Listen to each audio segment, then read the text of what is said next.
इस कहानी की शुरुआत चाइना के एक शिकागो गांव में होती है और एक बच्चे को देखते हैं। उसका नाम है फियोन और उसके पिता वो दिन रात प्रैक्टिस किया करते थे। जिस फाइट के लिए चुनौतियों का सामना करते हैं और किसी भी चुनौतियों का सामना करते हैं तो वो हर किसी को भी चुटकियों में हरा देते हैं। वो भी अपने फादर की तरफ बनना चाहते वो भी अपने फादर की तरह बनना चाहता था और उसको भी अस्थमा की बीमारी थी, लेकिन उसकी वजह से वो कहीं भी काम नहीं कर पाता था क्योंकि जितना मेहनत उसके पापा करते थे अगर वो भी करता तो उसके पापा के जैसा भी बन सकता था। इसीलिए उसके अस्थमा की बीमारी होने की वजह से उसके पापा उसको ना कराटे नहीं सिखाया करते थे, लेकिन वो अपने पिता की तरह एक महान फाइटर बनना चाहता था क्योंकि उसके फादर्स ने मार्शल आर्ट्स के सारे चैंपियनशिप को जीत लिया था और उनके विनिंग डॉक्यूमेंट्स को हूबहू देखकर काफ़ी खुश हुआ करता था और खूब प्रैक्टिस किया करता था। इसलिए अपने फादर की तरह बनने के लिए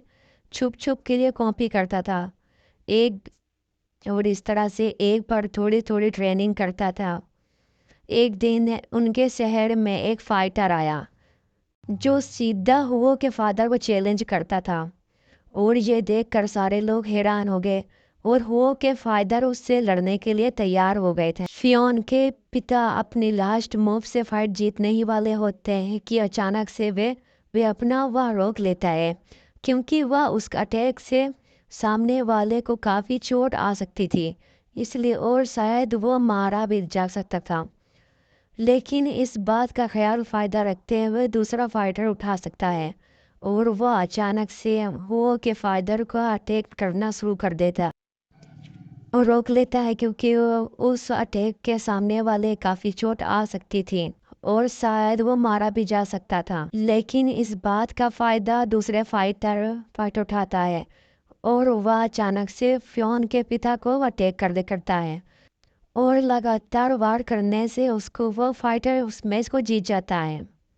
हालांकि वो के फिदा जीते थे पर उसने जानबूझकर अपनी फाइट हार गए थे, जिसका रीजन हमें कहानी में अगले सीजन पता चलेगा। अभी इस हार से वहाँ के खड़े लोग वो बहुत से बहुत खुश नहीं हुआ था।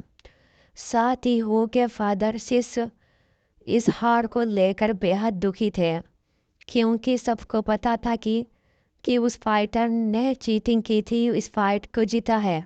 तभी इस फाइट के ख़त्म होने के बाद उस फाइटर का बेटा भी अफवाहों के चैलेंज करता है कि जैसे तुमने फादर को तुमने हराया है, मैं भी तुमको वैसे ही उठा उठा के पटकूंगा।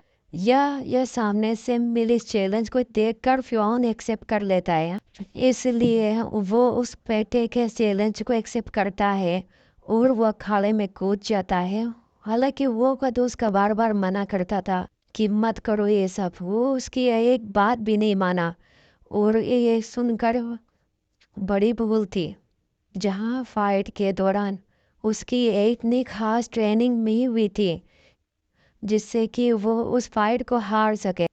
अब हारने के बाद वो को खुद पे बहुत शर्मिंदा महसूस होती है, लेकिन उसकी माँ आकर उसे बचाती है। वो के फादर उसको अगली बार ने से किसी भी लड़ाई में देखना नहीं चाहते थे और वो फिर की माँ ने उसको बहुत समझाया है कि बेटा अपने पिता की बात मानो, तुम्हें लड़ाई वगैरह से बहुत दूर रहना चाहिए। लेकिन फिर के मन में एक फाइटर बनने का जुनून तैर रहा था। वो अपने फैमिली के पीठ पीछे अपशुपुत को ट्रेनिंग देना शुरू कर देता है। वो अपने फ्रेंड से बोलता है कि उस मार्शल आर्ट की किताब को ट्रांसलेट करवाता है और क्योंकि वो को उस किताब की बुक भाषा नहीं आती थी, उसका दोस्त जो इस स्टडीज़ में काफ़ी अच्छा था, उसने उस बुक को ट्रांसलेट करके वो फ्योन को दे दिया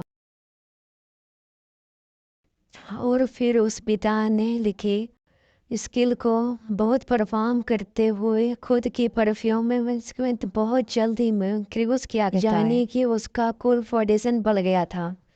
इसलिए वो फिर से उसी बच्चों को चैलेंज देता है जिससे वह पिछली बार हार चुका था। अब क्योंकि हूबहू अपने आप को बहुत ही काफ़ी मार्शल आर्ट समझ रहा था तो वह इस बार आसानी से उस फाइटर के बच्चे को हरा देता है। फाइट के बाद वो इतना खुश था कि वो क्योंकि फ़ियोन की फ़ैमिली बहुत ही खुश थी और उसके घर में बस एक बहन थी और एक भाई था क्योंकि वो ख़त्म हो चुके थे और फ़ियोन अब बड़ा हो चुका था।